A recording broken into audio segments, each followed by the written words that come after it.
Bos, Proton X70 Premium 1.8 Auto tahun 2020. Kereta dah cantik, cat dah baru, condition semua okey lagi, tak ada masalah.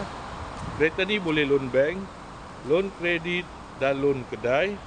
Kalau nak beli cash pun boleh. Kalau berminat boleh datang kedai, tengok kereta, boleh test drive. Kereta ni accident free, boleh jalan jauh, tak ada masalah. Jom kita tengok bahagian dalam. Kereta ni ada waranti 1 tahun.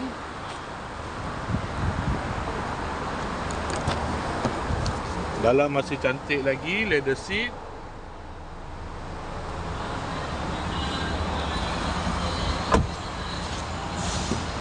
Kereta ni guna push start button, aircon semua okey lagi, aircon sejuk.